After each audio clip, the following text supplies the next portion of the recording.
नमस्कार मित्रांनो, कोर्टाच्या स्थगितीनंतर RTIचे ॲडमिशन पुन्हा स्टार्ट झाले आहे. RTI ॲडमिशनमध्ये यापूर्वी तुम्ही फॉर्म भरले असतील तर ते फॉर्म ग्राहक येणार नाही. म्हणजे आता तुम्हाला नवीन फॉर्म भरायचा आहे. तुमचे जुने फॉर्म हे कोर्टाच्या आदेशानुसार बाद झालेले आहे. ह्या नवीन फॉर्ममध्ये तुम्ही जे काही खाजगी शाळा आहेत, इंग्लिश मीडियम शाळा आहेत ते तुम्ही आता निवडू शकता. म्हणजेच RTIच्या ॲडमिशनची जी काही प्रक्रिया आहे ती जुन्या पद्धतीने राबवल्या जाणार आहे. तर ऑनलाईन पद्धतीने फॉर्म कसा भरायचा A to Z प्रोसेस आपण या व्हिडिओमध्ये बघणार आहोत. त्या अगोदर चॅनलवरती पहिल्यांदा आला असाल तर चॅनलला सबस्क्राईब करा, ज्यामुळे अशा नवीन व महत्त्वपूर्ण अपडेट्स आपणास भेटत राहतील. तर चला मित्रांनो, व्हिडिओ सुरू करूया.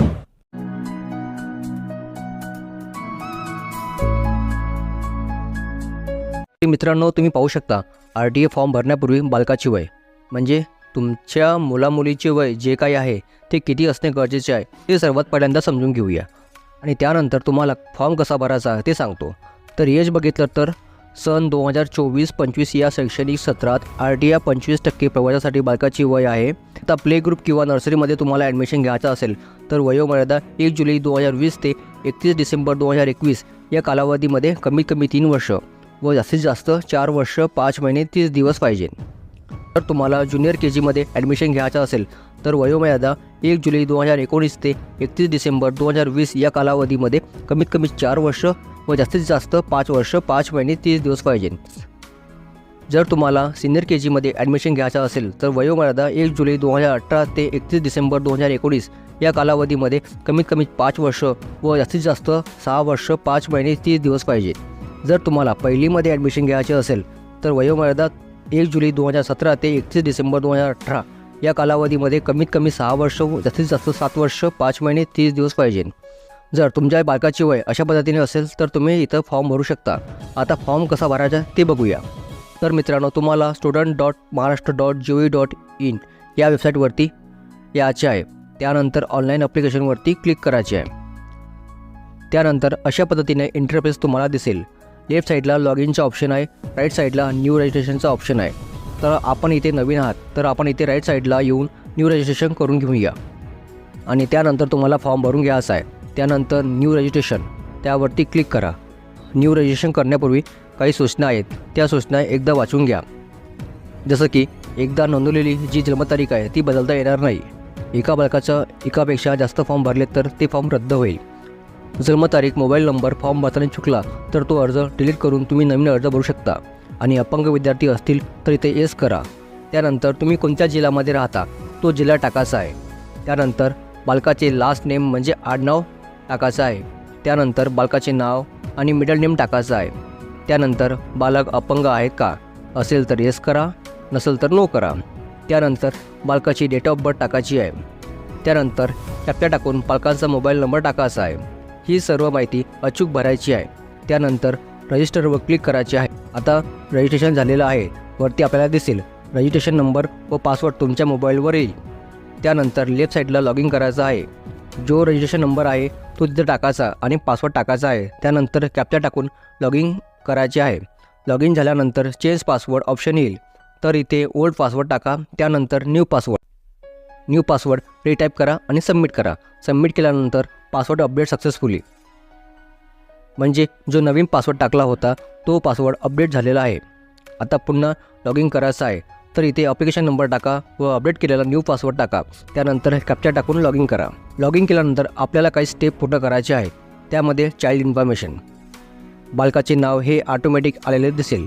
त्यानंतर बालकाचे पूर्ण नाव हे मराठीमध्ये टाकायचे आहे. त्यानंतर आईची माहिती ही इंग्लिश व मराठीमध्ये भरायची आहे. त्यानंतर वडिलाची माहिती ही मराठी व इंग्लिशमध्ये भरायची आहे. मराठीमध्ये माहिती भरत असताना मराठी जमत असेल तर व्हॉट्सअपवर मराठीमध्ये टाईप करा, तिथून कॉपी करा आणि पेस्ट करा. त्यानंतर बालकाचे डेट ऑफ बर्थ हे ऑटोमॅटिक येईल. त्यानंतर जेंडर, मुलगा आहे की मुलगी आहे हे टाकायचं आहे. त्यानंतर वय ऑटोमॅटिक येईल. त्यानंतर पॅरेंट स्टॅटस म्हणजे रेग्युलर आई वडील असतील तर जनरलमध्ये टाका, कोणी विडोज असेल तर विडोज टाका, अनाथ बालक असेल तर अनाथ टाका. त्यानंतर खाली आहे इथे एक नोटीस आहे. पालकांनी आपल्या राहण्याचा पत्ता लिहून मग सेव्ह करावे. त्यानंतर गुगल ॲड्रेस म्हणजे लॅटिट्यूड लँग्विट्यूड टाकून आपला ॲड्रेस सेट करायचा आहे. तर मी इथे पूर्ण पत्ता टाकून घेतो. त्यानंतर यापूर्वी RTIमध्ये ॲडमिशन घेतली आहे का तर नो करा. त्यानंतर सेव्ह करायचे आहे. आता बघा, सेव्ह केल्यानंतर आता तुम्हाला मॅपचा ऑप्शन येईल, सेव्ह ॲडिट गुगल ॲड्रेस. आता यावरती क्लिक करायचं आहे. क्लिक केल्यानंतर अशा पद्धतीने मॅप ऑप्शन येईल. जिथे तुम्ही राहता त्या पॉईंटवर आपला ॲड्रेस सेट करायचा आहे. तुम्ही झूम करून तुम्ही तुमचा ॲड्रेस सेट करू शकता. सेट केल्यानंतर तुम्हाला सेव्ह आणि अपडेटवरती क्लिक करायचं आहे. सेव्ह आणि अपडेट केल्यानंतर तुमचा लॅटिट्यूड आणि लँगिट्यूड हे सर्व येईल. नंतर सेव्ह बटनावर क्लिक करून ओके करायचं आहे. आता सेकंड स्टेप आहे ॲप्लिकेशन. इथे तुम्हाला कोणत्या स्टँडर्डला ॲडमिशन घ्यायची आहे ते विचारलं जाईल. तर इथे तुम्ही जो काही डेट ऑफ बर्थ टाकला असणार त्यानुसार तुमचा स्टँडर्ड हे ऑटोमॅटिक येईल. त्यानंतर रिलिजनमध्ये तुम्ही हिंदू आहात, मुस्लिम आहात, शीख आहात, बुद्धिस्ट आहात, जैन आहात, तुमची जी रिलिजन असेल ते इथे टाका. त्यानंतर सिलेक्ट कॅटेगरीमध्ये general, OBC, SC, NT, SBC, EWS मराठ्यांना आरक्षण भेटले आहे. तर SC/BC कॅटेगरी ही ॲड झाली आहे. तुमची जी कॅटेगरी असेल ते टाकायचं आहे. तर खाली बघा address proof of birth certificate हे सर्व कॅटेगरी यांना कंपल्सरी आहे. इथे मी कॅटेगरी जनरल सिलेक्ट केली तर मला कास्ट सर्टिफिकेट लागत नाही, पण इन्कम सर्टिफिकेट लागते. आता मी कॅटेगरी चेंज करतो. मी कॅटेगरी चेंज केली तर बघा कास्ट सर्टिफिकेट लागत आहे पण इन्कम सर्टिफिकेट लागत नाही. म्हणजे जनरल आणि EWS कॅटेगरीमधील पालकांना इन्कम सर्टिफिकेट लागणार आहे, बाकी कॅटेगरीमधील पालकांना लागणार नाही. जनरल आणि EWS सोडून बाकी कॅटेगरी यांना कास्ट सर्टिफिकेट लागणार आहे. त्यानंतर चाइल्ड अपंग आहे का, अपंग असेल तर येस करा व कशामध्ये आहे ते टाका, नसेल तर नो टाका. त्यानंतर HIV पिरियड आहे का, HIV पिरियड असेल तर येस करा.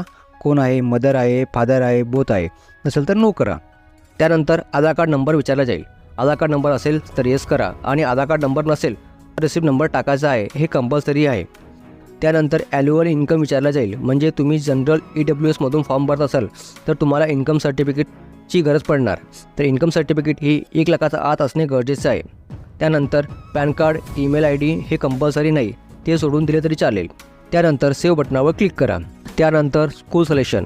स्कूल सिलेक्शनमध्ये तुम्ही पाहू शकता शाळा निवडण्यासाठी प्रथम 1 किलोमीटर, 3 किलोमीटर किंवा ग्रेटर दॅन 3 किलोमीटरवर क्लिक करून शाळा निवडायची आहे.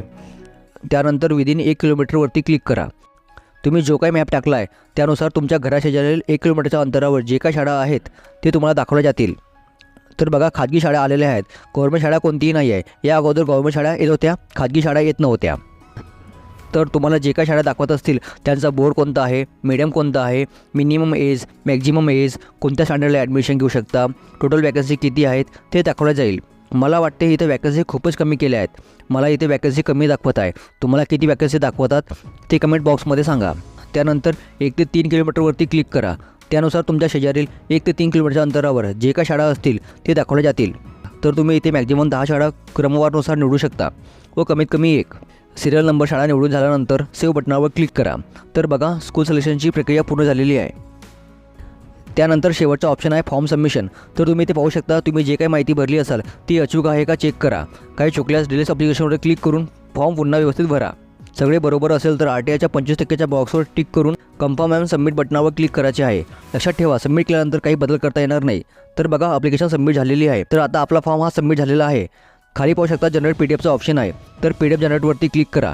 PDFची प्रिंटआउट काढून घ्या आणि PDF सांभाळून ठेवा, समोर कामात येईल. लॉटरी पद्धतीने RTIची निवड होते. तर मित्रांनो अर्ज करण्याची शेवटची तारीख ही 31 मे 2024 आहे. तर अशा पद्धतीने हा फॉर्म भरायचा होता. व्हिडिओ आवडल्यास आपल्या मित्रांना शेअर करा. जय हिंद, वंदे मातरम.